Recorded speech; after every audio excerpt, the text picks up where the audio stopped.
Baba siyabonga ubusuku ngegama lika Jesu Kristu waseNazaretha.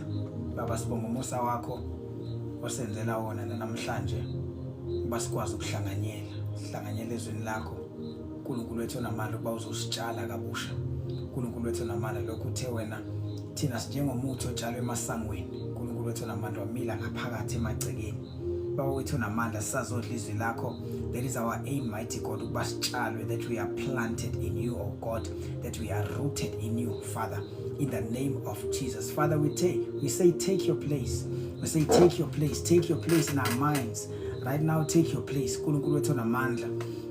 Under the sound of my voice, whoever is listening right now, I pray, oh God, whoever is under the sound of my voice, be it a confusion, be it pain, be it any form of disturbance, oh God, we bring it subject to your word. We suppress those confusions by your word. We nullify and cancel those confusions, oh God.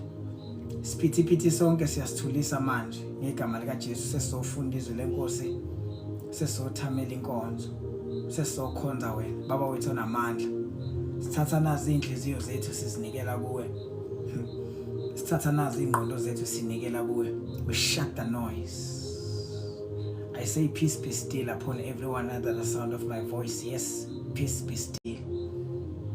Any form of struggle, be it a financial struggle, financial stress, I shut the noise as we dine in the word of my Father in the name of Jesus. Father, I thank you that you are going to give total deliverance to all of us, Father, as we dine in your word. You deliver our minds, you'll deliver our spirit, you'll deliver our bodies, you'll deliver our families, you'll deliver the generations that we carry, oh God.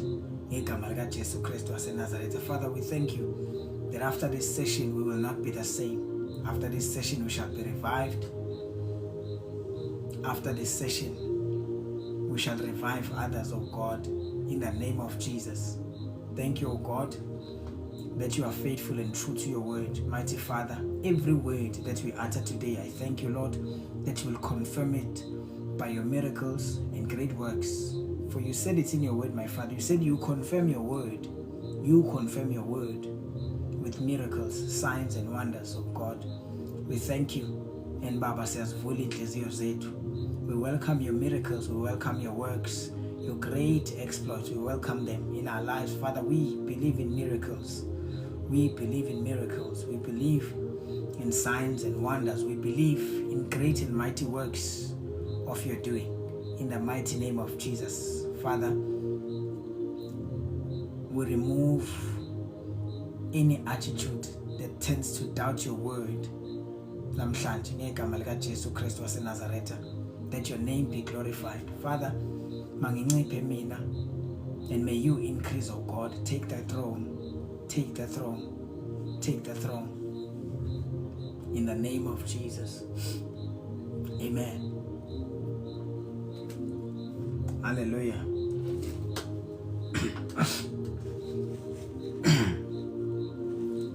Siyabingelela bazalwane egameni lika Jesu. I am be greeted. Thank you to all those who are joining us now. Siyanamukela bazalwane egameni lika Jesu. I'm not sure ukuthi ngiyazwakala yini kahle, but I'll try and open up my voice. Just that it's something that was bothering me now, but the Holy Spirit is helping me bazalwane. Moya ongcwele uzongisiza ukuze sikwazi ukuthi sikhonze kahle. Amen. But siyanamukela nonke. Igama lami nguAndile Ngwakamkhize. This is our Bible study. Every Monday we gather here at 7:30 just for a quick Bible study. And I promise you, if you stay here long enough, your life will never be the same again. You will get something for your faith. You will get something that you will use for your salvation. Egameni lika Jesu. Siyabonga kakhulu to those who are constantly following us and constantly encouraging us, sending those testimonies. Sometimes ngiyangithuke imisebenzi inkosi eyenzayo. Amen. As I was in Joburg this weekend, I got a text from another child of God. So we never take light the great works that God is able to do. behlangene ngegama lakhe. Akasho ukuthi uma behlangene eromini thizeni, akasho ukuthi uma behlangene esontweni.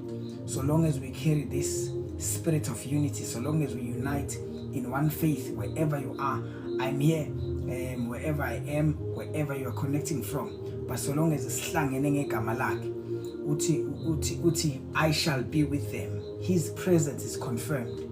So I'm here to confirm to you that we are within the presence of the Lord, and whatever we bring before him, he is faithful to help us. Amen.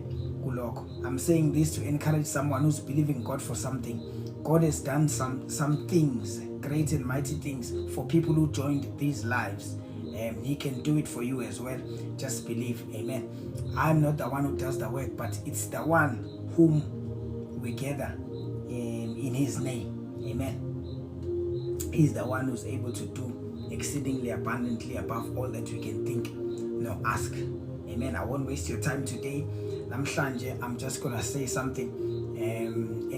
We are going to be talking on the subject of taking heed of yourself. Take heed of yourself. I'm here to say to you, take heed of yourself. Take heed of your faith. Take heed of your salvation. But before we go deeper there, we'll open our Bibles from the book of Timothy. Timothy 1 Timothy chapter 4 verse 16. Amen. Before I get carried away, 1 Timothy chapter 4 verse 16. This is take heed to yourself and to that doctrine.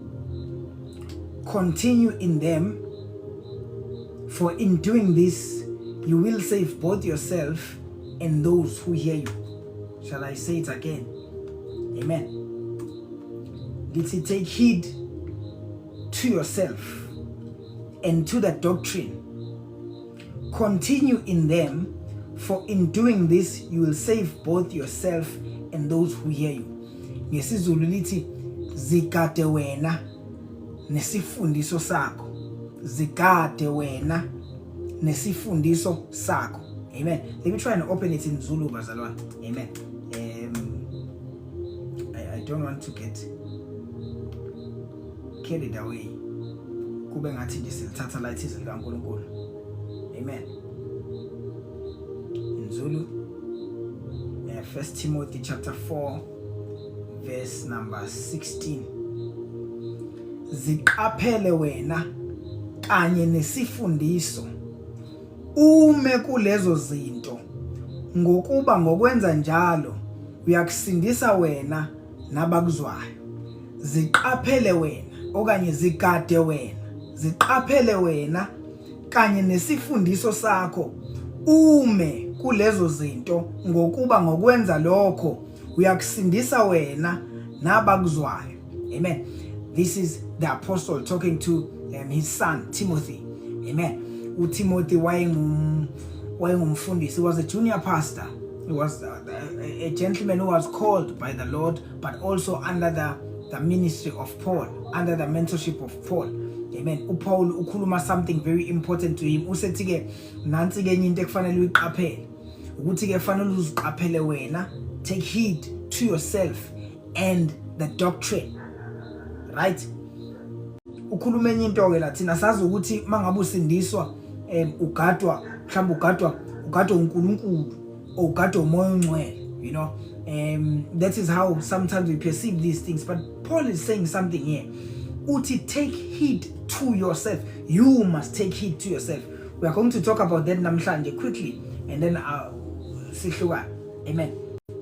Paul tells Timothy, who was a young leader, who was a son of God or a child of God. I don't want you to equate it to abafundi sige. This one, this is not only for pastors, but this is for every Christian. This word, amen. He was a young man, a young leader that had influence. Yeah, so upoli usethi kubona ke, before influence comes inspection. Before uyohola abantu kufanele uqale uziqaphele wena. Before uphile nabantu ziqaphele wena. Before you communicate, before you engage with others, before you go out to people, take heed of yourself. So this is for every Christian. This is what the Bible is saying. Before any exposure, before any influence, before relating to anyone, comes inspection. This is an attitude, this is a lifestyle that Paul is encouraging Timothy to maintain. That you must get used to the tendency of inspecting yourself, of guarding yourself, of protecting what is in you. Amen. Take heed to yourself and the doctrine. Amen. Continue in them, for in doing this you will save both yourself and those who hear you. Amen. NgesiZulu litheni lithe ziqaphele wena kanye nesifundiso ume kulezo zinto, ngokuba ngokwenza njalo lokho uyakusindisa wena nabakuzwayo. Amen. Now let's go in. Amen. So lento iveza ukuthi ke kahle lento yokukholwa, lento yesifundiso nale ndaba yethu is also a personal responsibility. As much as our salvation was God's responsibility, but also our faith, our salvation there is a role that we ourselves must play. Right? It's also our responsibility. I will qualify all this with scripture, Bazalwane, don't worry. Amen. But your faith, your salvation is also your responsibility. You are responsible for it. Whatever the outcome of your faith, whatever the outcome of your salvation becomes, you are responsible for that. Not the power, not the unction. God is responsible for the unction of your salvation. God is responsible for empowering your salvation. But the salvation itself, you are responsible for it. Let's go deeper a little bit, Bazalwane. I mean, not deep, but let's just dive in to the word namhlanje. Yeah, because your spiritual health affects more than just you.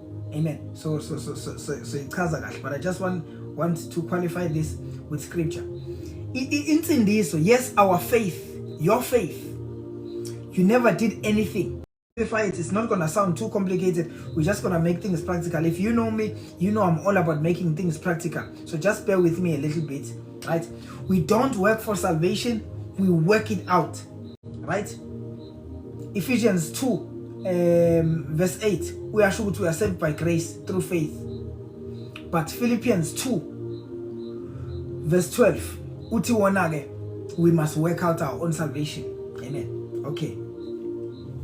Ishukuthini lento ngesalvation, ishukuthini lento ngensindiso, ishukuthini lento ngokukholwa kwethu. What does this mean? Salvation must move from being a confession. Angithi, firstly, when we receive our salvation, we have to confess that Jesus is Lord.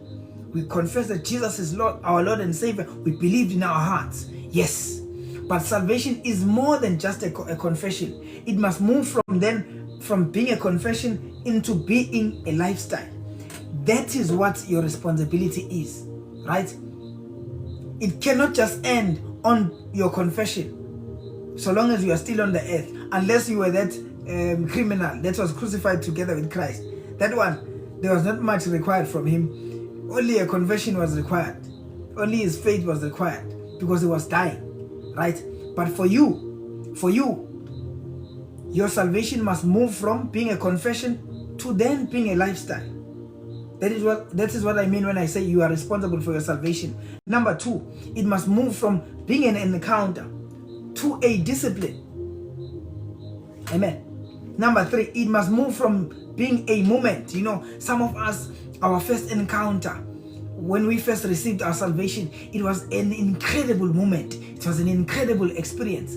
Yes, that is amazing.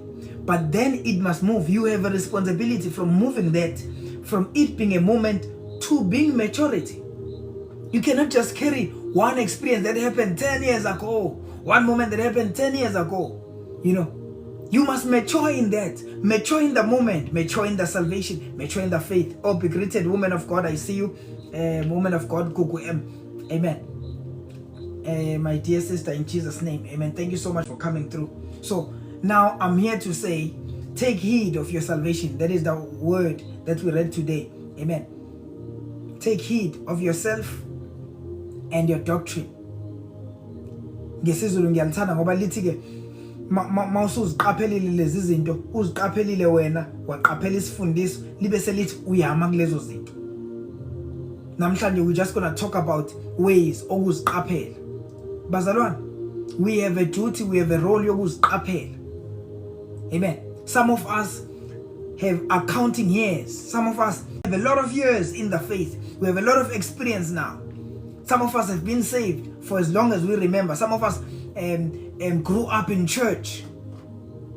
But if you try and observe our lifestyles, try and observe our achievements in the faith, our faith is barren. You know, what causes that? It is because we have lost the sense of responsibility. If you lose the sense of responsibility, your faith becomes unfruitful. Because yes, God played the bigger part, but you also have a role to play in your faith. Amen. So, because growth doesn't happen accidentally. It will not be accidental. It will not happen by chance just because you go to church. Just because every Sunday you are at church, automatically you will grow in the faith. No.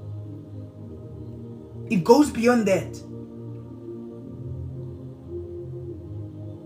There must be responsibilities that you adhere to. Entering church, there's a discipline that you must do as soon as you enter the church. You can't enter the church and not hear anything. So you are responsible for the fact that as soon as you enter the church building now, you must take part. You must participate in the service. You see, take notes, learn exactly what is taught. It's not enough for you to hear, but you must learn. After learning, you must then apply. Right? So that is how we show responsibility for our faith. Now Paul is saying something here. Paul is saying you must guard it. Paul is saying you must take heed of it. He doesn't say you must do it. He doesn't say observe it. He doesn't say check it out, check out your faith, check out yourself. Lento iBhayibheli izwi likaNkulunkulu lithi iyagadwa. Uma kunento ekufanele uyiqaphele is yourself. Bangaki bazalwana abantu abasilahlekele sebekhonza iminyaka ekukholweni. We have lost so many brothers and sisters in the faith, not because our faith is weak, not because salvation is weak, but because as soon as they entered, maybe they were not taught how to take heed of themselves. They never took heed of themselves. Abaziqaphelanga. Because when you enter the church space, you know, you meet people from all walks of life, right? Even in the church space, you'll find gossipers. If you're not careful, you might get carried away in those gossips and you lose the essence of why you are at church. If you're not carried away with that, you'll find even fornicators there at church. You'll find even criminals inside the church. I mean, come on, Bazalwan. Even within the disciples of Jesus, there was a criminal. This means you must take heed of yourself. Uyazigada, uyaziqaphela. Ingakhetha uMapostle Paul, awu ziqaphele wena, ebese uqaphela isifundiso, ubheke lezo zinto. Bese ethi ume kuzo. Ngoba mawenze nje awu bazalwane. It's there in the scripture, 1 Timothy chapter 4 verse 16. Ziqaphele wena kanye nesifundiso. Ume kulezo zinto ngokuba ngokwenza njalo uyakuzisindisa. Awu ingakho abanye bengasindi.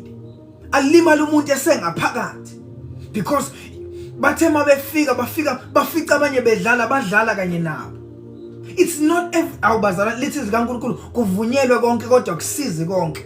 That is why uyofica abanye bedlala.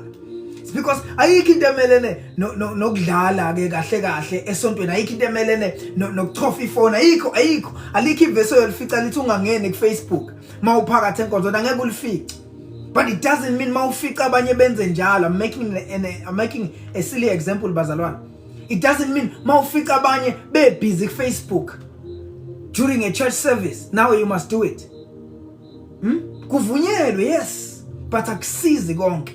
It's not everything that people do even inside the church space that is good for you. That is why the Bible says guard yourself. Uyazigada. Hallelujah. ufica abanye bebhizi nama-relationships, ufica abanye bebhizi nezindaba. When you enter the house of the Lord, uzofunda izwi, you better make sure that you do just that. Amen. Ayindaba siyibone late-ke masiphuma-ke sengingawuvula u-SABC 1 no-e.tv ngesikhathi esithize. I remember indaba zazo-7 sengiyoyibuka-ke indaba kwi-TV ngo-7, but mangabe ngithe ngiza esontweni, I will go there, I will learn whatever the pastor is preaching, I will write it down, I will be intentional about it. Lisho njalo izwi kaNkulunkulu. That is what it's saying when it says take heed to yourself. Oh, be careful, bazalwane. Do not be disturbed, do not be deterred, do not be diverted from what you are there for. It is very good you have entered the kingdom of God, you have received the salvation by the grace of our Lord Jesus, but you are responsible. You have to work it out. The Bible says work it out. It doesn't say work for it. No, don't get it confused. You work it out. You work out your own salvation. You don't work for it. You receive it free. It's free. Salvation is free. But growth in salvation requires effort. It costs effort. Sometimes it costs sacrifices. You have to sacrifice your time. Let me not get ahead of myself. Amen. You cultivate it. Okay? Growth doesn't happen accidentally. Holiness is not automatic.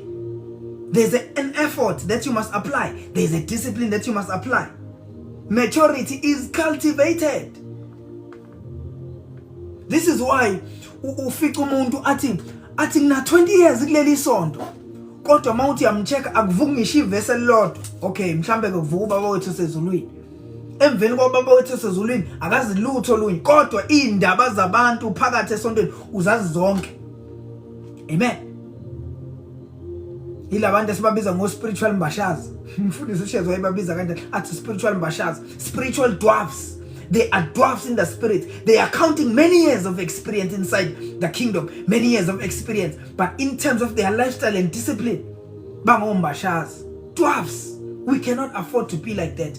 Why does that happen? It's because they do not take heed of themselves. They get carried away to and fro by everything that happens inside. Amen. Asingavumi ke thina bazalwane. So grace, yes, grace introduces you to God, but discipline walks you with Him. It grows you in Him. Let me repeat that. Grace introduces you to God, but discipline grows you in Him. Amen. So what does the Bible say? What does the Bible mean when it says guard yourself? What does it mean to take heed? Let's open it. Zaka, Proverbs 4:23. I'm sorry, Bazalon, my Bible is not here, so I'll just open it here. This is my favorite verse. Last year. If you read Proverbs 4:23, the Bible says, above all else, guard your hearts, for everything you do flows from it. Kukho konke okwenzayo, gcina inhliziyo yakho, qaphela inhliziyo yakho, ngoba kuyo kuvela konke lokho okubonayo. Everything that happens in your life has flowed from your heart. The Bible says, as a man thinketh in his heart. So we see engage leyo ngelinye ilanga. Yazi kuyoxabana ne-science, because ama-scientists athi your mind is here. But the Bible says, as a man thinketh in his heart, so is he. Amen. But iyagadwa inhliziyo ngoba mangabe ungayigadanga kuyophuma okunye kuyo. Amen. Okay. So that's why the Bible in the book of Proverbs 4:23 it says, guard your heart. Above all else, guard your hearts.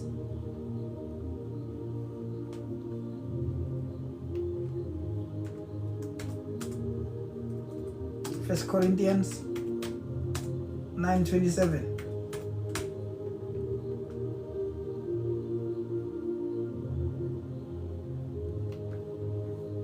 Amen. I just love this one.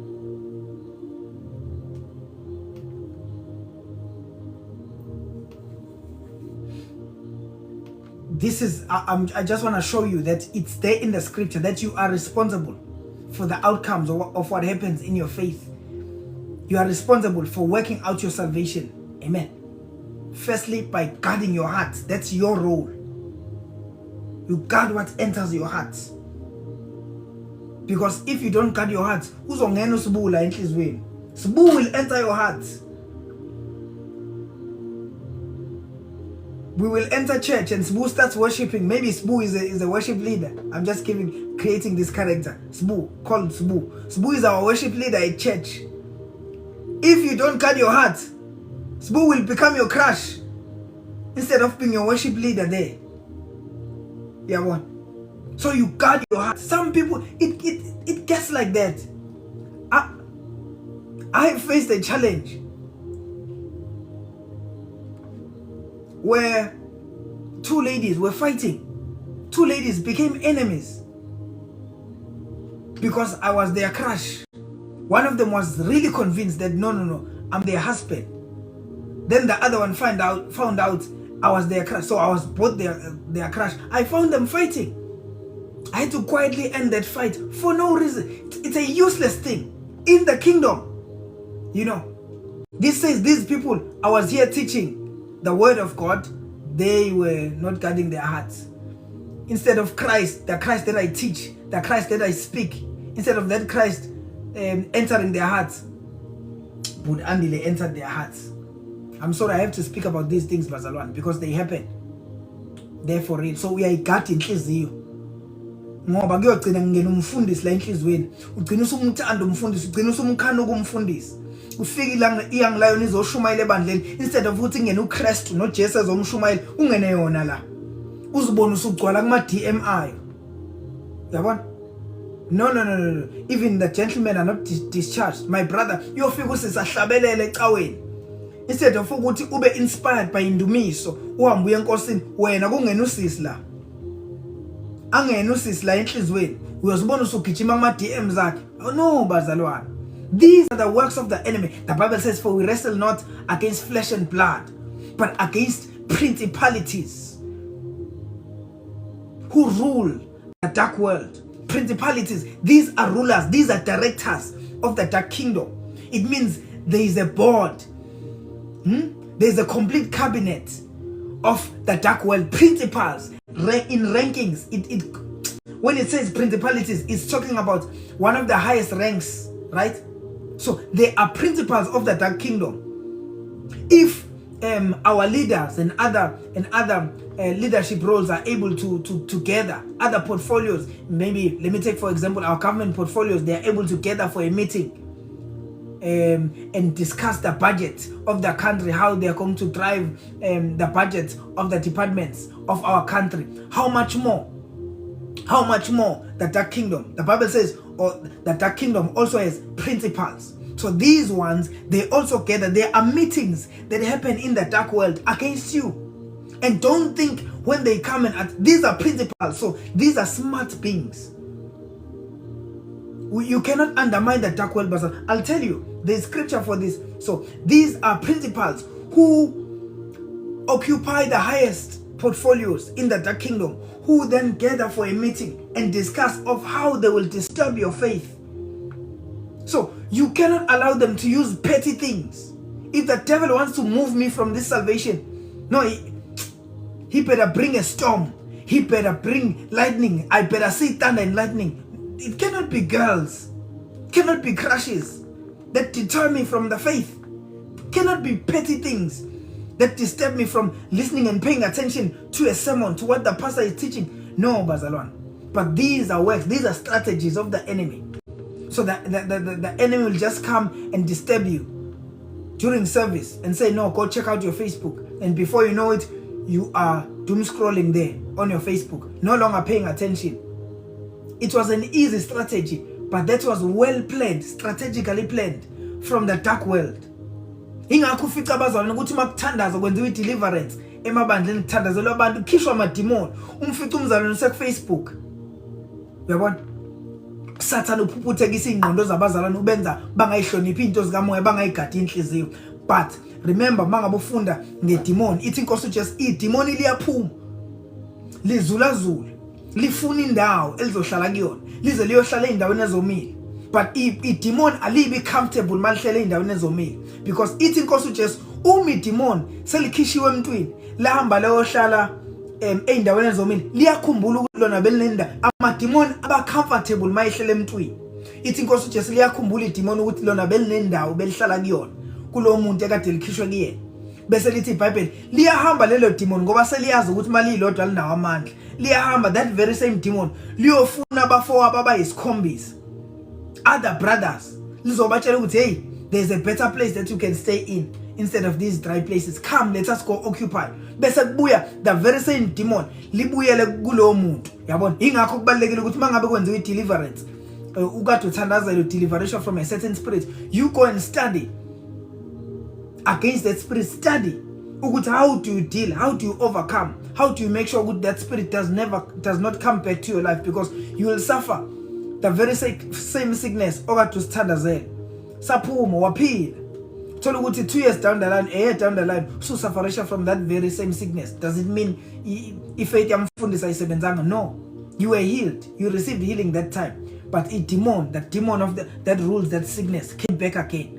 Lakufica wena ungasigcwalisanga leso space. We'll talk about this some other time, but bengifuna ukuthi the reason why bengikhuluma ngalento yokuthi ke bengifuna ukuthi uthola ukuthi ke kwenziwe deliverance, right? Angithi ngiyabona ama demon ukuthi ahlakaniphe kanjani, and their intelligence is written. This what I'm saying is written in the scripture.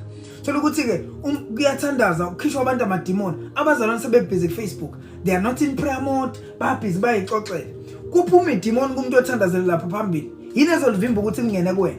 Uma ama demon akwazi uku-identify ingulube, umhlambo wengulube owuseduze, ungekho aware of the spirit world, azohlulwa yini uku-identify wena ubusy Facebook makuthandazelwa abantu. Yabona liphuma idemon lapha, mhlambe bekhishwa idemon lenkanuko lizongena kuwe. Suddenly you are surprised. Why am I suffering from the spirit of lust? You received the spirit of lust the day you were careless inside the church. Demons are smart. I'm not saying this but I'm saying this so that you do not undermine the enemy that is against you. The devil is very smart. He even knows the way. If the devil was able to come through and test the Lord Jesus, abanye la uSathane wazizwe likaNkulunkulu ngaphezulu kwabo. You remember, if you read the book of Matthew 4 verse 5, the Bible says the enemy came to Jesus using the word. It says, if you are a son of God, turn these stones into bread. It says, if you are a son of God, no, throw yourself here, because he said in his word. This is the enemy quoting scripture. The enemy knows scripture. So you cannot be careless.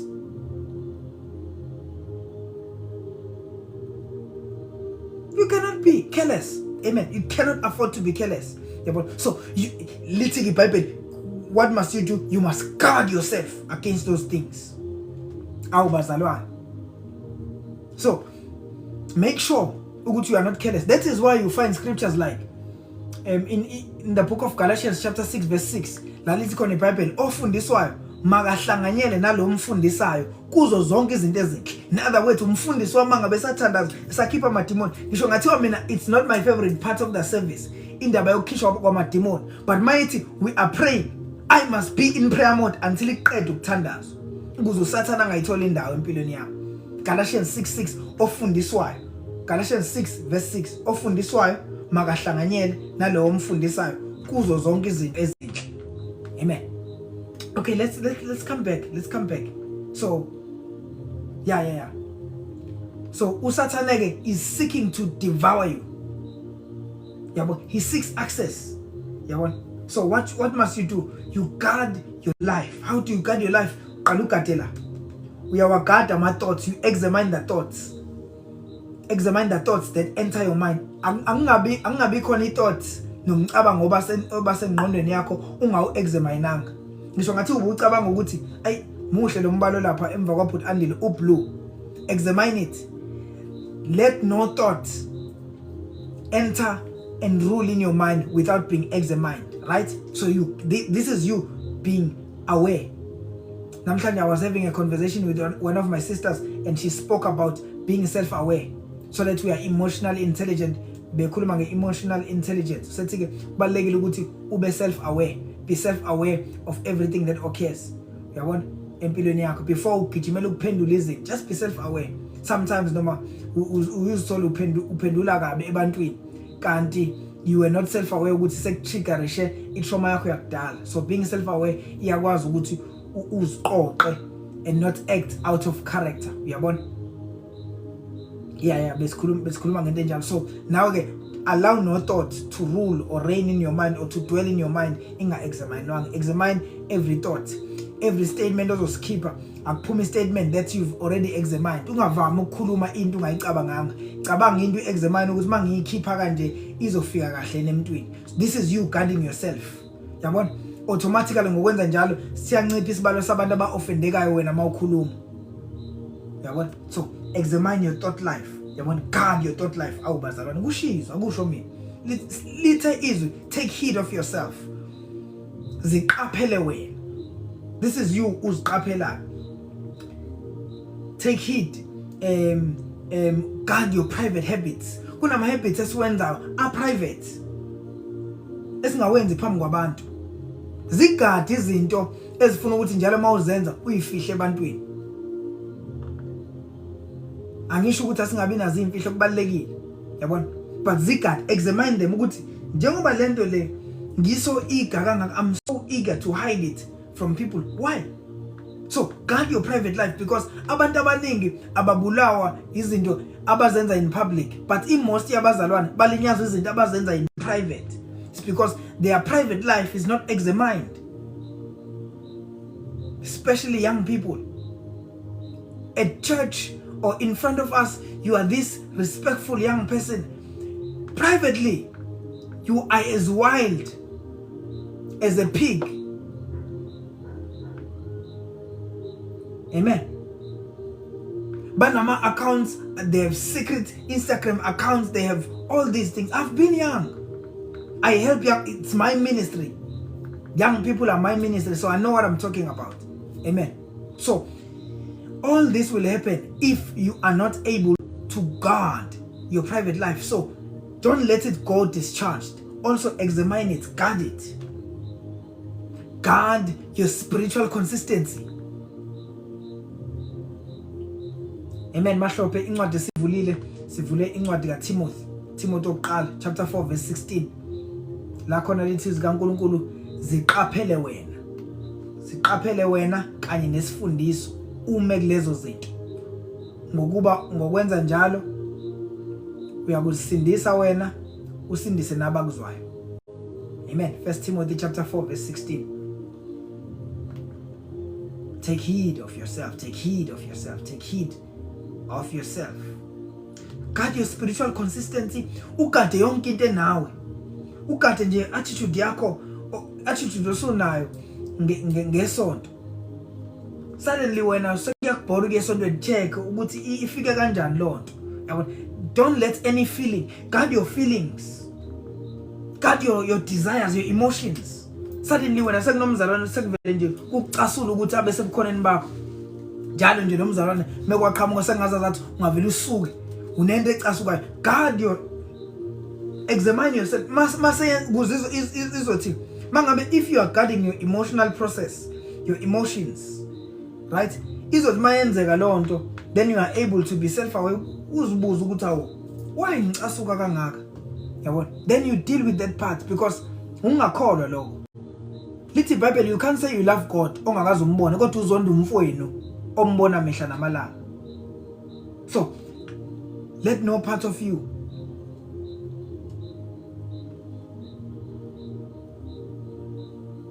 move freely. Guard it. Amen. Be intentional about this one. The enemy attacks privately before he exposes you privately. That is why I mentioned in that with even your private life. Ungayigada. Yabona? So mhlambe ke omunye angangibuza ukuthi practically yini engayenza uqinisa lezi zinto but andile. Number 1, set daily non-negotiable prayer and word time. Non-negotiable. Daily. Mawufuna ukusurvive nje daily iba nesikhathi sakho. Mina sami so 4 ekseni sometimes ke siyashintsha yabona ngiyakwazi ukuthi mangabe ngingafundanga ngo4 ngifunde somewhere during the day ama breaks engiwatholayo yabona but non-negotiably iba nesikhathi sakho onaso emkhulekweni nasezwini. That is first and foremost. Izwi ilona elikufundisa konke, izwi ilona elikulungisa kukhona konke. Amen. Number 2, audit your media and social consumption. Lento sekufanele simention manje. Mhlawumbe kudala engamention kodwa manje sekufanele simention. Si audit izinto ozenjoyayo wena ukuyibuka ko TikTok na ko Facebook na ko bani. These things that consume you, audit those things. Ucheck ukuthi lezi zinto lezi engienjoyayo, what value do they add? Because abanye ba enjoy ukufunda imkosi umfundisi ubani usebanjiwe, gospel artist uchithile, ubani uChris Brown uchithile, uDivosile. Those things, they add no value to your faith. If they add no value to your faith, to your academic life, to your life, discard those things. But audit. Remove environments that weaken your conviction. That's number 3. Kunendawo othi mawukuzona uzizwe zikuncela ukukholwa. Sometimes you feel drained mawukuzona, kodwa nje you feel free. Ufile ngathi nje ungabuyela kulezi yazinto amakakade. I'm talking about ama relationships. Kunabangani bethu noma no schoolmates esithi masihlangene nabo kube ngathi singakufihla ukukholwa kwethu. You discard those environments. Ziyakuncela ukukholwa, know it kuzoba lula ukuthi uamukele the spirit of compromise. Yabona? That weakens your conviction. Establish accountability. With a mature believer, find an accountability partner. Leyama accountability partners right kuma academics. Yabona?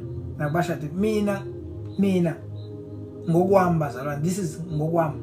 Mina ngisayi recommend the old school type, the old school way yokuthi ube nabakhokheli. Have umkhokheli, have someone who's older in the faith that you are accountable to. Someone who can call you out and say, my boy, what you're doing now is not it. Muthole umuntu okwazi ukuyoyiceba kuyena, uzicebe ukuthi uzokubuka kanjani kungabe indaba zalutho, but someone who's mature ozothi mawufika kuyena angakulahli. Amen. Am I still audible bazalwane? My network is a little bit unstable. Please signal for me. Amen. If I'm still audible. Amen. Thank you. Mina ngisakholelwa entweni zabakhokheli, endabeni yabakhokheli. Yiba nje nomkhokheli as a young person. Umkhokheli awubi naye ngoba usuyisilwane sezulu. Umkhokheli uba naye ngoba ufuna ukuba umntwana kaNkulunkulu ongcono. Ufika nje umkhokheli umtshela ukuthi mina hey ngize kuwe ngoba ngiyafisa ukwenza kahle kodwa ngisaweak la ngicela ungisize. Umkhokheli ohlakaniphile uyakwazi ukukuthatha kumolde. Awubazalwane thina sibe nomama sibe nogogo abasize ekukholweni bazalwane, besigadile bewazi amahlazo ethu besilungisa. Asivelanga nje sasiqhamcishi savela ko TikTok. Amen. But we have gray hair that is constantly working on us. Amen.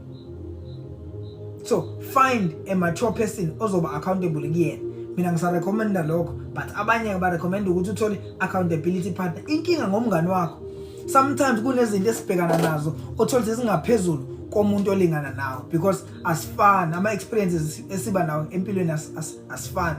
So young people makhulu ama chances ukuthi ube nezimo eziningi othola ukuthi akakaza experience yena, as a result akanayo wisdom yokunavigate kuzona. So you can't be accountable kakhulu kumuntu olingana nawe. But umuntu omdala yabona uthola ukuthi yena lonto mhlawumbe usayi experience or usebasizile nabanye ababhekene naleyo, usebile nalo uhambo pertaining what you are going through. So you are much more safe uma uthole umuntu omdala. Amen. Just to be accountable to. It can be your pastor, it can be anyone else. Sometimes abanye bayasabmina ke it was not my pastor. Yabona angikho comfortable. Yabona makungumfundisi wami, but ngicomfortable makumuntu nje okholwayo. Yabona. Okholwa ngempela, umdala. Yabona. Kuba umuntu okwazi ukushesha relate kuyena. So the reason why I could not choose my pastors, I had to choose someone engikwazi ukuthi ake konke ngifike kuyena ngisagqoka iuniform yesikole ngithi sekunje, yabona ekuzobalula ukuthi ngime access at any time. So ngangifuna into enjalo, that's why ngingaba ngumfundisi wami, but ngaba ngisho umfundisi wakho, and it's much more better makumfundisi wakho because uyena ophaka izwi empilweni yakho, yabona. And then practice emotional discipline before responding, always. Angithi ngishilo ngathi you guard your life, so practice emotional discipline. How do you practice emotional discipline? Ngokuthi ube self aware.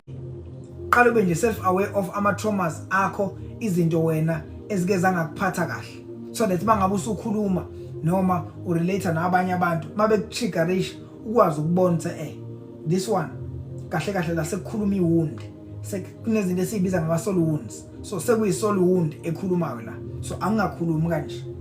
Yabona lento ayikhulumile lo mzalwane ingilimaze ngokuthi ngikhumbuze lapha, but I will not respond like this. I will respond like a Christian. So be self aware of yourself.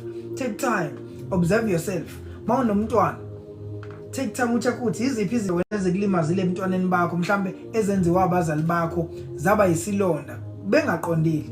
Yabo, take time, check.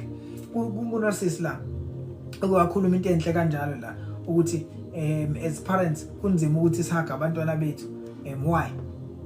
It's because nathi asithola ngaleyo experience, uyabona. So but we must rewrite that story, yabo. So being self-aware izokwenza uyitrace zonke lezo zinto, then you'll become emotionally intelligent, yabo. Then you become emotional. After being emotionally intelligent, you need to become emotionally disciplined. Be emotionally disciplined. You don't let your emotions drive you or lead you. But I'm only at my second key point, but say amen. Our hour is almost up. So if you don't guard your heart intentionally, you'll be shaped accidentally. So banokhola nje okusangozi like amen. Khona lo bhuto obizwa ngeyindodla othi something like shape, that shape your faith is gonna take is an accidental shape. Into nje ongayazi, into unstable, into engawa noma inini. If you are not intentional in guarding yourself, guarding your faith, guarding yourself, taking heed of yourself and your doctrine, asikangeni ku doctrine, saku heed of yourself, you'll be shaped accidentally. Yoba into nje ingozi, kuyoba dangerous ngisho ukusondela eduze kwakho when it comes to abazalwane makufanele basondele kuwena. Akekho oyofuna ukusondela eduze kwakho, why? Awuzigadile. Khona niyabaza abantu abanjalo, thola ukuthi nje lo uright simncoma sihlangana naye masisangene esangweni esontweni noma kuphi uright sisahlangana sithi awuzwa gqoka kahle, kodwa ningabe nisasondela kuyena emva kwalokho, ngoba into ezophuma la angakulimaza noma inini, angawa noma inini, anganuwisa noma inini.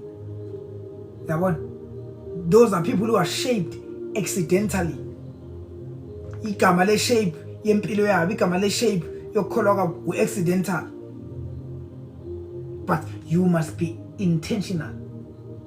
Don't be haphazard in your faith. Be intentional. Amen. And let's try and take the second key point. Okunye mhlambe sizoqedela next week. Hayibe ngifuna ukuqeda bazalwane. Amen. Mhlambe noma ngizama ukushesha. So we need to work out our salvation. So it starts by examining yourself. Angeke ngisawafunda amavesi la, but if you read the book of 2 Corinthians chapter 13 verse 5, khuluma ngokuzihlolisisa. You examine yourself. Bese ke incwadi yabase Philip chapter 2 verse 12, it's you work it out.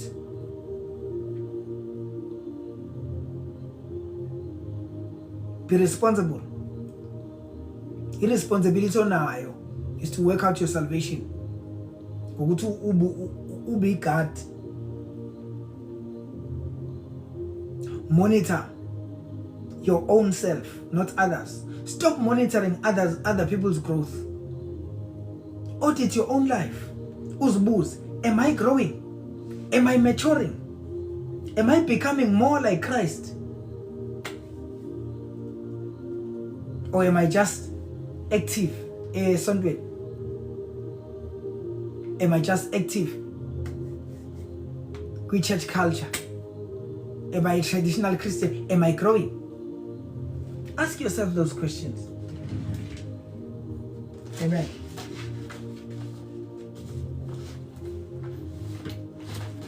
I'm looking for my notebook here. Amen. Because the aim is to be more like Him. So practically, what can you do? Just do our self-evaluations. Ube nesikhathi mhlambe Sunday before uqala iviki elisha, Sunday ntambama, take time, thatha idaya, examine isonto lakho ukuthi lihambe kanjani. What can you do to correct lokhu okade ukwenzile, okwenzekile ongekho right? What can you do to improve lokho kuhle onako? Every Sunday, just make it a thing. Mhlawumbe ungazokwenza ihabit ukuthi wena every Sunday after church you go out uye coffee shop esenmedem lapha ku Florida, thenga coffee, uhlale ne notebook, just write, plan out your week. I'm telling you, these things, that the successful people that we admire, they do it. Self-introspection, they examine themselves, examine their works. Siyabonga Simphiwe Zamisa for the follow. Thank you. Siyabonga follow support. Bengasune accountant. So, and then mangabubona ukuthi kunezinto ezikushayayo, repent. Enye into eshayayo bazalwane, ungarepent. I don't know who said repentance is irrelevant these days. Repentance is still relevant. Repentance is relevant until Christ comes back for us. Repentance will always be relevant until Jesus comes back for the glorious church. The Bible says, for He's coming back for a glorious church, a church without spots and wrinkles. Until then, repentance is still relevant. So make sure that you hold yourself accountable. Repent where you need to repent. We all do mistakes. The Bible says, lithi zikaNkulunkulu nazi ukuthi makwenzeka nona, nazi ukuthi sinayo ummeli wethu. Amen. So repent. Angithi uwe lo uyaz-examine. This is our bazal kushizwe. Uwe lo, this is how you are doing it practically now. Let's say Bible, take heed of yourself. Ziqaphele wena kanye nesifundiso ume kulezo zinto. Ngokuba ngokwenza njalo uyakusindisa wena nabakuzwayo. Kushizwa ngithi 1 Timothy chapter 4 verse 16 angithi la sifunde khona. So now practically ke uyaz-examine check ukuthi ngenze kanjani kuleli sonto. Sunday ngakho ngithe Sunday. Ngenze kanjani kuleli sonto? Khona abantu engixabane nabo, ngixabane nobani? Yini yenze ngixabane naye? If I was at fault, no, I need to apologize. Yabona? Ube accountable uhambe kuyena, mfethu ngiyaxolisa ngenza kahle. Ungabukeka njengesula ngokwenza njalo kanti wena usuzicleane. Angithi wena ususukungcola kusemoyeni wakho. Ngisho ngathi abantu bazokubuka njengesithipha, njengomuntu oweak after apologizing. But I guarantee you, mayibuya inkosi uJesu manje, you are the one going to heaven. Mhlawumbe bayosala. Amen. So be accountable for those things. Amen. Check your spiritual disciplines. Uzicompare ukuthi indlela ebengithandaza ngayo last year iyafana nengithandaza ngayo manje. Indlela ebengimsaba ngayo uNkulunkulu iyafana ngendlela engimsaba ngayo kulonyaka. Yabona? This is you taking heed of yourself. Asibe busy nje ekholweni bazalwane. Ingakho ngikuthole si busy computer. Sifuna ukuvula kuyafika iwave. Abantu nombane evulile okhunje, evula imovement becomputer. Abanye bebenza being led by the spirit, abanye bese becomputer just because they can. Ayithina sibhizi kabi. Sibhizi ngawungithole ngicomputer ngithi ontanga yami sebevula amabandla, nami ngibhizi kabi. So ngibona ngivula ibandla ingashonga inkosi ngibusy kabi, I'm busy guarding myself, I'm busy taking heed of myself and my doctrine.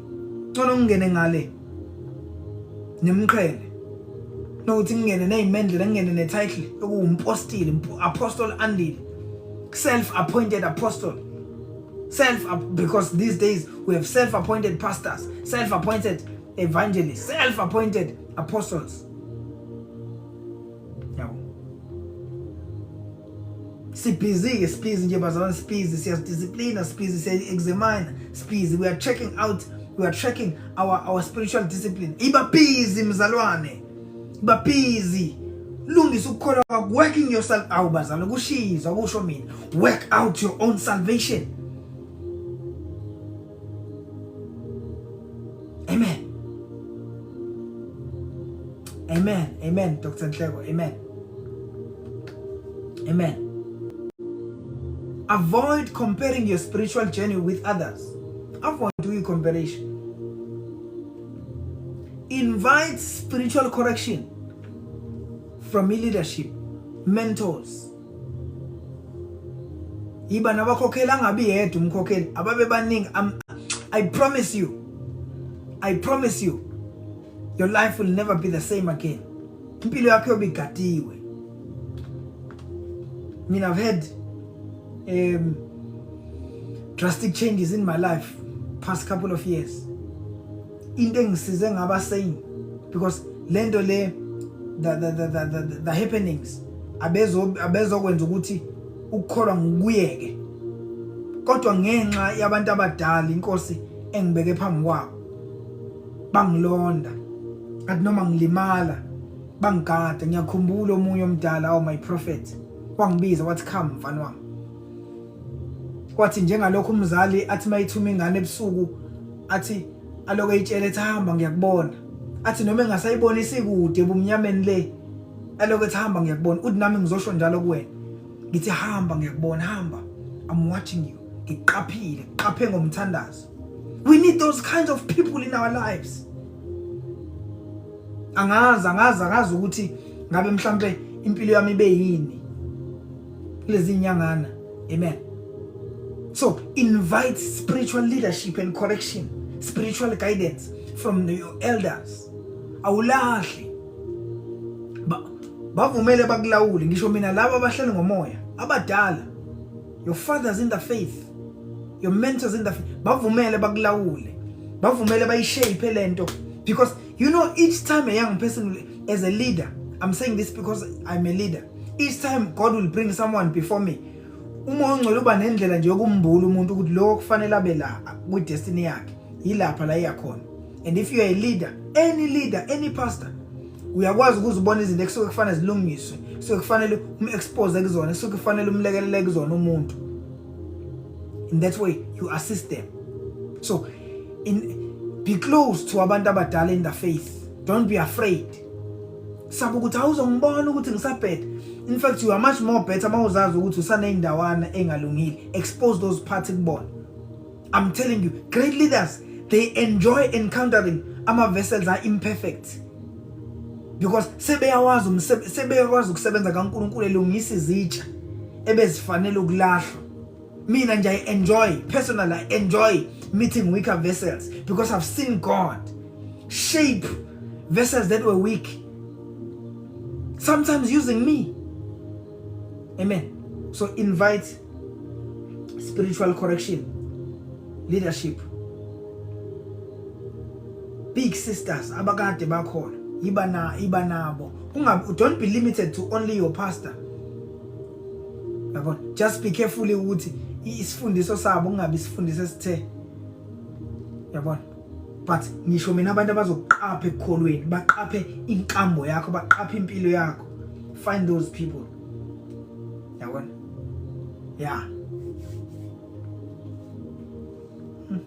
Asikangeni njalo kwi second part of leli verse. Leli verse lithi ziqaphele wena kanye nesifundiso. Sisala ekuziqapheleni. Mhlambe next week sizokhuluma ngokuziqapha ngokuqapha isifundiso. Ngicela for now siqede la ekuziqapheleni. Ngicela uqedela nje just this portion bazalwana. I can see our time. Our lethu seliphelile. Amen. this part. We'll continue the next session next week. So number 3, I want to encourage you. Little Bible, you make the effort. Do away with this thing. Once you are saved, you are free. There's no labor you have to do. The Bible says, make every effort to it as much as you can. 2 Peter chapter 1 verse 5. It's my favorite passage. It's talking about the qualities of faith. Verse 5 up until 8. 2 Peter chapter 1 verse 5. Uti, make every effort to add to your faith virtue. From virtue, add self-control. As bal is awubale wonke ama qualities of faith, but uti, you must make the effort. Ngicela ukulivula bazalwane. 2 Peter 1 5 to 8.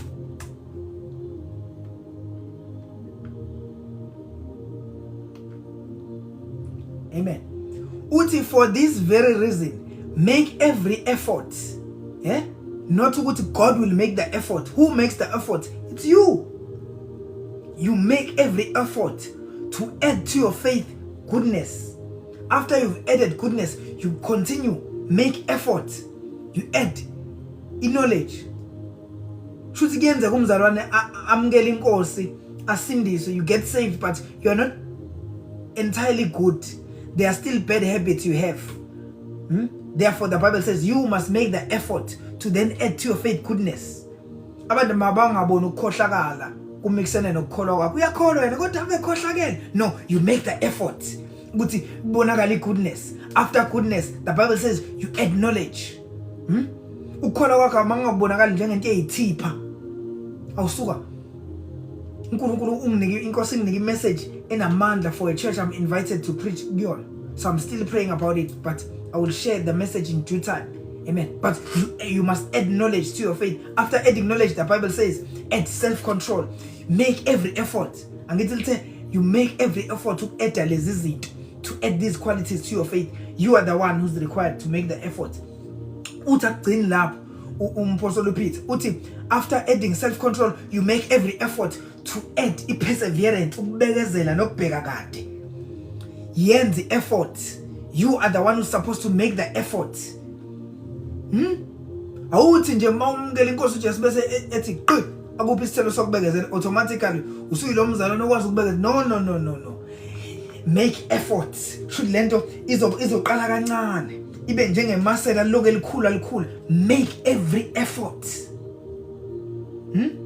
Sake sayikhuluma lento bazalwane, ngiyadlula nje lana. Amen. After that, aligcini lapha iBhayibheli lithi futhi make every effort ukuthi ke usukwazi ukubekezela add godliness. Ukubekezela kwakho makube negodliness. Ube godly. Ube noNkulunkulu, ube nomngcwele. Ubonakala uNkulunkulu enkamboni yakho nasekuphileni kwakho. Aligcini lapho lithi continue, yenze effort, add love for your brothers. Thanda abazalwane. Aligcini lapho bese lithi nje phezu kwakho konke add uthando, but lithe maliqala lithe for this reason make every effort. Now bazalwane sikhuluma ngokuzigada. 1 Peter chapter 1, 2 Peter chapter 1 verse 5 to 8. Lingichazela nake bazalwane. Mawufika ku verse number 8. Lithi for if these qualities are in you. Zonke lezi zinto ebesiyibala ama qualities of faith. Ukhona ukukholwa umuntu uthola ukuthi uyakholwa athi yes I'm a believer, I have faith, but this faith is not quality faith. But the Bible says if these qualities that I mentioned before, if these qualities are in you and abound, in other words they are increasing, they are growing. If you are growing in these qualities, the Bible says you will neither be barren nor unfruitful in your life of faith.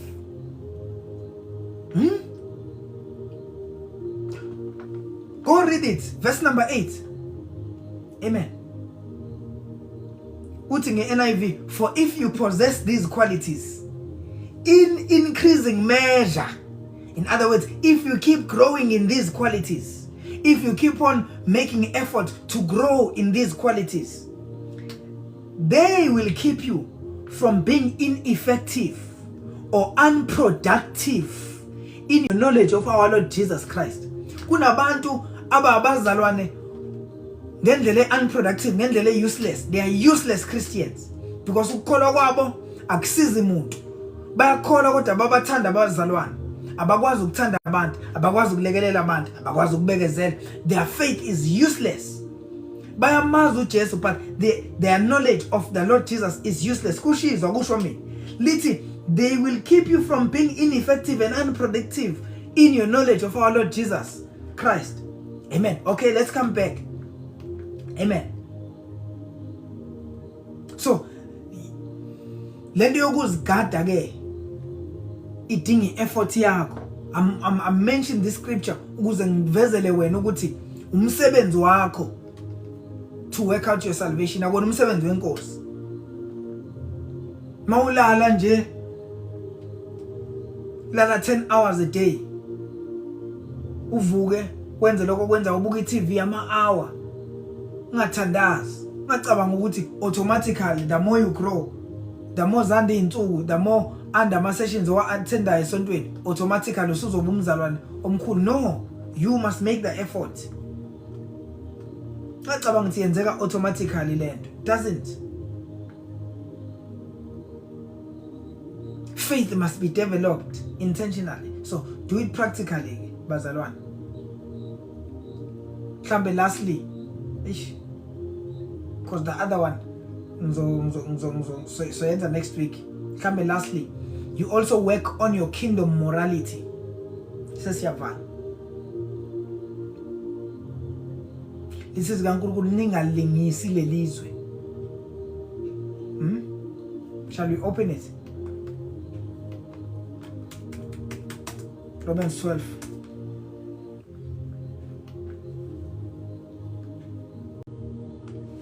Romans 12, John verse 1, so from verse 2. Do not conform to the pattern of this world, but be transformed by the renewing of your mind. Then you will be able to test and approve what is God's will, what is good, what is pleasing, and what is perfect, what is His perfect will. Amen. But do not conform to the pattern of this world. Leyo part nje bengifuna siyibheke. Yabona? There's a moral standard that you must maintain. There's a standard of living that you must maintain as a Christian, as a believer. Yabona? So, lento yokuthi ke take heed of yourself. Lento yokuziqaphela. Isho ukuthi uyazigada nalezo zinto. Uyawagada ama moral standards akho. Kunabantu aba immoral believers. We're dealing with cases here. There's a case I can't mention that had to be attended. Yeah, what? Something was done morally wrong in church, but there was a compromise that was made simply because of a gift that they wanted to preserve. Yeah, what? Many churches, they do that. They embrace immorality because of gifts. Amen. But we still are required by the word of God to not conform. In other words, we have a requirement to be morally upright. We are called to be morally upright. So it's your responsibility as a Christian ukuthi ube nama good morals. Kingdom standards are not an option, they are not optional. Bible malikhuluma ngomngcwele asibe ngcwele sonke. Mali sihlala nezinkalo zenu ziboshiwe ngebhande leqiniso, asibe neqiniso sonke. Yabona? Ngikhuluma ngani mangikhuluma ngekingdom morality? Ukuthi still bazalwane. Malithi Bible guard yourself. Siqaphele wena. Kanye nesifundisi. Lento yokuziqaphela isho ukuthi ngisho abantu bengakuboni. Be full of integrity. Phatha ivangeli uliphathe ngesithunzi. Abantu bengaboni. Emsebenzini liphathe ngesithunzi ivangeli with integrity. Oh Apostle, I see you my father, thank you so much. Amen. Phathe ngesithunzi ivangeli awubazalwane. Sasifundiswe kanjalo thina. Amakhehla asifundisa kanjalo ukuthi izwi ivangeli liphatha ngesithunzi. Kungabi lula nje ukuthi intombazane ithathe noma kanjani. Yabona? Athi amakhehla be full of integrity. Ngisho amakhehla mina sikhulisa ekholweni. Be full of integrity. Lento ye-integrity yini? Ukuba neqiniso nokuphila iqiniso abantu bengaboni. Because uSathane uyasilethela ama-opportunity. Akunike opportunity yokweba imali, akunike opportunity yokuganga abantu bengaboni. Yabona? But wena uyaliphila iqiniso abantu bengaboni. Mawuphila iqiniso kwabantu bengaboni, you are full of integrity. That is integrity. Number 2, also a kingdom standard that we need to uphold morally is the kingdom standard of purity. Now, purity is relevant, bazalwane. Purity is relevant. Ube pure, phila ivangeli pure. Awulahli. Khona umvuzo we purity. Amen.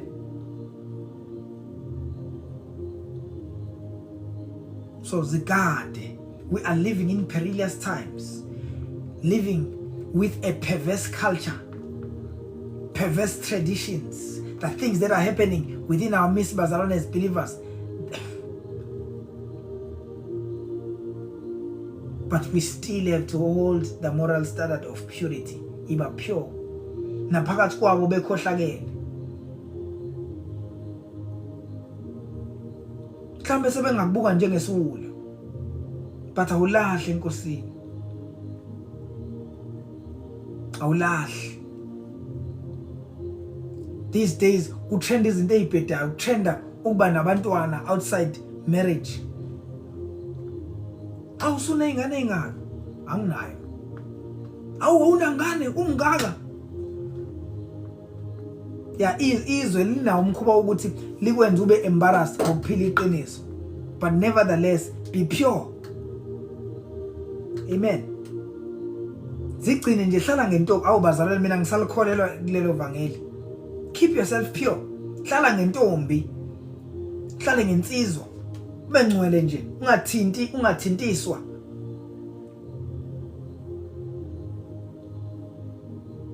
Amen. Makwenzeka ukuthi wena sewathintwa, nawe umusa wakho usakwanele. Amen. Mawusungenile kodwa entsindisweni, still akusho ukuthi ngoba wena sewalimala. Yabona? La uzongayinaki zinake. Awulithi iBhayibheli uyabuyisa ubusha bentombi njengokuphazima kwesolokhosi. Isho ukuthini lona? Uyakwazi ukuyipreserve, ayenze restoration iphelele emntwini. Now you still have the obligation to keep yourself pure. Yeah, abanye bethu phela bazalwane silandwe ezonweni. Asikwazi ukuacta sengathi manje abantu abafanele insindisile abanje abakhule be-innocent. No. Amen. But i-standard of purity ke simile kulaba abangakaze balimale, abangalandwanga kude kakhulu nalabo abalandwe kude. Standard nje simile. Be pure. Amen. Umele iqiniso in a compromising generation. These days, compromise and corruption is so full amongst believers, so full in churches. Churches are corrupt. Abazalwane are corrupt. Abazalwane, they don't behave like abazalwane. Given a chance, mabelithola nje ithuba longabehave njengabazalwane bayalithatha. Yabona? But even within that, uphile ngeqiniso. Lithi iBhayibheli mawufunda incwadini yabaseFesu lithi hlalani izinkalo zenu zoboshiwe ngebhande leqiniso. Malikhuluma about putting on the full armor of God, there's a part where it talks about ibhande leqiniso, the belt of truth. So in this compromising generation, Nkosi yabadinga abantu abazomela iqiniso. Lastly, point number 4, self-control. Ube nayo nje self-control in a pleasure-driven world. Amen. Ngiyacela bazalwane ukumala, there's a lot I wanted to say because the likhuluma ngeinto ezimbili, right? Uthi lapha ziqaphele wena nesifundiso sakho bese ethi ume kulezo zinto, ngokuba ngokwenza njalo uyakusindisa wena kanye nabakuzwayo, right? Sesikhulumile indaba yokuthi uziqaphele wena. Amen. So sizogcina la next week sokhuluma ngendaba yokuqaphela isifundiso, because enye yezinto leyo esilimazayo. Amen. We are reading 1 Timothy chapter 4 verse 16.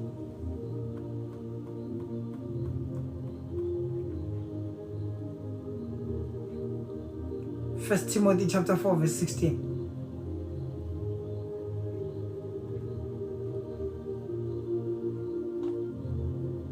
Take heed of yourself and to the doctrine. Continue in them, for in doing this you will save both yourself and those who hear you. Amen. So that is what we were reading namhlanje. Father, we thank you. Baba, siyabonga izwi lakho namhlanje ebusuku. Sibonga ukusithanda kangaka Moya Ongcwele nokusikhumbuza Baba wethu onamandla lapho singenze kahle khona. Siyabonga uNkulunkulu wethu onamandla. Siyazinikela Baba wethu onamandla ekuthatheni responsibility. Oh Father, we shall take responsibility and work out our own salvation with fear and trembling, oh God. We will work out ukukholwa kwethu. We will make every effort. uNkulunkulu wethu onamandla. We will make every effort. Baba wethu ongcwele egameni lika Jesu. Baba, siyabonga ukuthi wena uyazazi inhliziyo zethu, uyakwazi esibhekana nako imihla namalanga. That is why you reminded us of all these things namhlanje. Moya Ongcwele, siyaphenduka kukho konke ke lapho esingahambanga khona kahle, lapho singakhulumanga khona kahle, lapho khona singayivezanga khona integrity, lapho khona Moya Ongcwele singabekezelanga khona. Siyaphenduka namhlanje kulabantu esibalimazile nala sizilimaze khona thina, nalapho singalivezanga kahle khona ivangeli. Baba, namhlanje siyaphenduka. Wena Baba uyasazi, wazi inhliziyo zethu, wazana ngisho nemicabango yethu singakayenzi, wazi ngisho amazwi siwakhuluma singakawaphimisi. Baba wethu ongcwele, namhlanje usibonile, namhlanje sivelile phambi kwakho. Siyaphenduka uNkulunkulu wethu ongcwele egameni lika Jesu Kristu waseNazaretha. We repent, oh God, and we will never do it again. That is our aim, oh God, that we do not do it again. Siyacela usilekelele ngomoya wakho ongcwele. We ask that your Holy Spirit helps us, oh God, reminds us of this word daily, in our daily living, daily interactions. Ngegama lika Jesu, we pray, mighty God, that your Spirit helps us to be self-aware. I pray for the spirit of self-awareness in our minds.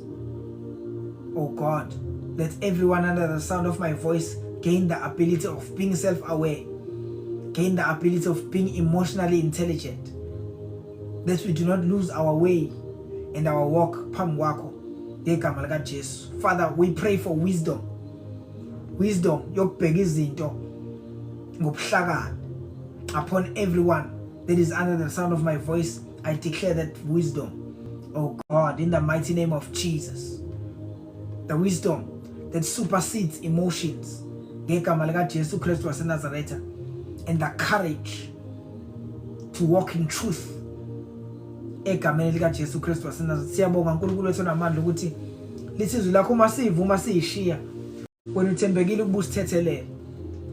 Siyabonga ukuthi uNkulunkulu wethu onamandla ngokuphenduka sesizidalwa ezintsha. Elithizwe lakho uma ubane kuwe isidalwa esisha, dala kuyadlula, bheka sekuvela okusha. Baba wethu onamandla, we pray, oh God, we pray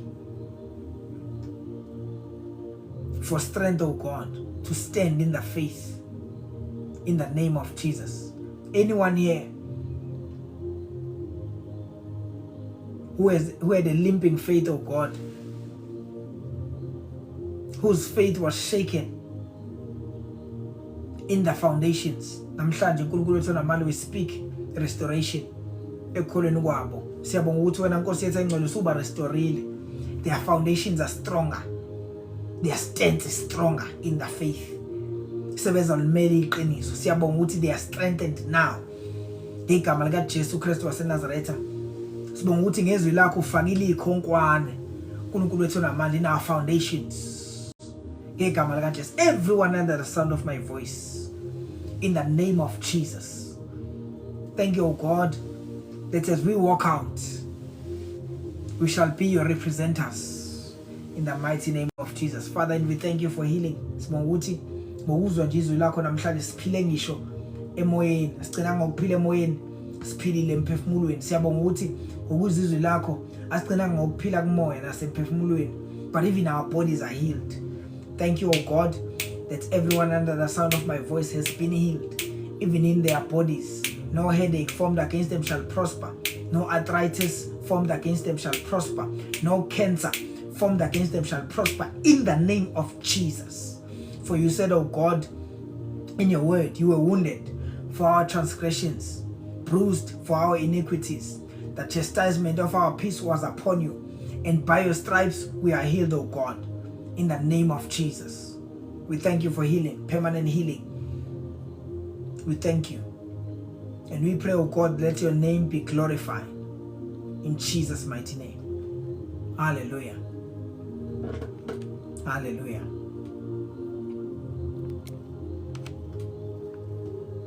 Siyabonga kakhulu bazalwane egameni lika Jesu. Thank you so much for coming through. Siyabonga kakhulu nje ukuthi nisivakashele namhlanje nizohlanganyela kanye nathi ukuzozwa izwi lika Thixo egameni lika Jesu Kristu waseNazaretha. I pray ukuthi lo nalo obejoinile namhlanje I hope nisizakele kakhulu bazalwane njengalokhu nami inkosi ngisizile. Amen. Join us again next week. Monday 7:30 we are here. Every Monday 7:30 we are here studying the word. Mangabe ukuthi ungene late in this session, you want to catch up, this session will be uploaded on YouTube kusasa. You can subscribe to our YouTube channel. Our YouTube channel is Bible Study with Andy. Mawubhala nje kanjalo on YouTube, one word, Bible Study with Andy. Bible Study ungawuhlukanisi, make it one word. Bible Study as one word. Bible Study with Andy. You'll find us there. Go there, subscribe, and you'll catch up on these teachings. Amen. And many others. There are teachings there, akhuluma excellence and all those things. Amen. And I know they will be helpful to your faith. Join us again next week and invite your friends, invite your sisters. Thank you, Bazalwane, for always resharing our videos, reposting. I know ukuthi kade ngaba scarce, but